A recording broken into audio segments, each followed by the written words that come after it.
আল্লাহ পাক রব্বুল আলামিন বলেন, ও আমার ফেরেশতা, তোমরাই তো বলেছিলে মানুষ বানাবার কোনো প্রয়োজন নাই, আমরাই তোমার ইবাদত করব। ও ফেরেশতারা তাকায়া দেখো, এই ময়দানের চতুর্দিকে গোলাকার নিয়ে কেন দাঁড়াইলা? ও ফেরেশতা জানতে চায়। ফেরেশতারা ডাক দিয়ে বলেন, আল্লাহ, এই ময়দানের চতুর্দিকে আমরা এই জন্য গোলাকার হইয়া দাঁড়াইলাম। একজন ফেরেশতার কাঁধের উপর আরেকজন ফেরেশতা দাঁড়ায়। কাঁধের উপর দাঁড়াইতে দাঁড়াইতে আসমান পর্যন্ত চলে যায়। আল্লাহ পাক রব্বুল আলামিন জিজ্ঞেস করেন, ও ফেরেশতার দল, তোমরা এই ময়দানের চতুর্দিকে গোলাকার হইয়া কেন দাঁড়াইলা? আবার আসমান পর্যন্ত চলে আসছো। ও ফেরেশতারা, আমি জানতে চাই, আপনাদের কি মনে হয় আল্লাহ তাআলা জানেন না? তারপরও কেন জিজ্ঞেস করলেন? ফেরেশতাদেরকে আল্লাহ তাআলা সাক্ষী রাখার জন্য ফেরেশতাদেরকে জিজ্ঞেস করলেন, এই ময়দানের চতুর্দিকে গোলাকার নিয়ে কেন দাঁড়াইলা? ও ফেরেশতা জানতে চায়। ফেরেশতারা ডাক দিয়ে বলেন, আল্লাহ,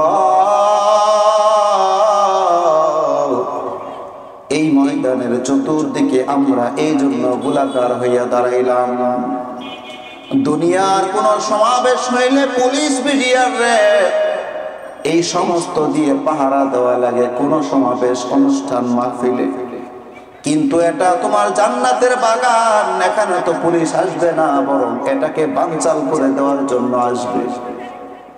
এজন্য আমরা ফেরেশতা তোমার পক্ষ থেকে আল্লাহ এই ময়দানের চতুর্দিকে গোলাকার হইয়া দাঁড়াইলাম, যাতে করে কোনো বিপদ আপদ এই ময়দানের ভিতরে না ঢুকে।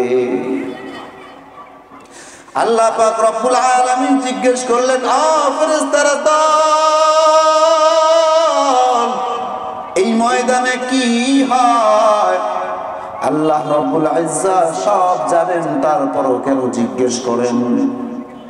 ফেরেশতাদেরকে সাক্ষী রাখার জন্য আল্লাহ তাআলা বারবার জিজ্ঞেস করেন, ফেরেশতার দল, এই ময়দানে কি হয়?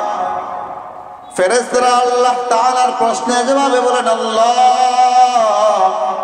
এই ময়দানে তোমার কিছু বান্দা দিনের কথা বলে আর কিছু বান্দা শোনে।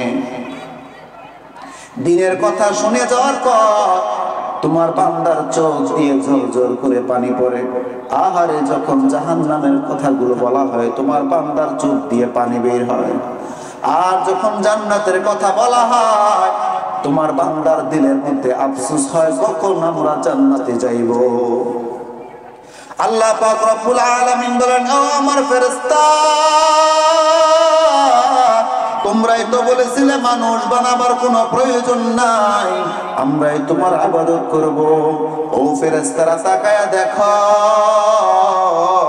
আমার বান্দারা সারাদিন বিভিন্ন কাজে ব্যস্ত ছিল, কৃষি কাজে ব্যস্ত ছিল, ওই মন্দা দোকানদার দোকানদারিতে ব্যস্ত ছিল, বাদামওয়ালা বাদাম বিক্রির মধ্যে ব্যস্ত ছিল, রিকশাওয়ালা রিকশা চালানোর মধ্যে ব্যস্ত ছিল। আর সেই বান্দাগুলো সব ত্যাগ করে এই ময়দানে বসলো। ও দেখো, আমার বান্দারা আমাকে একটু স্মরণ করার জন্য বসলো।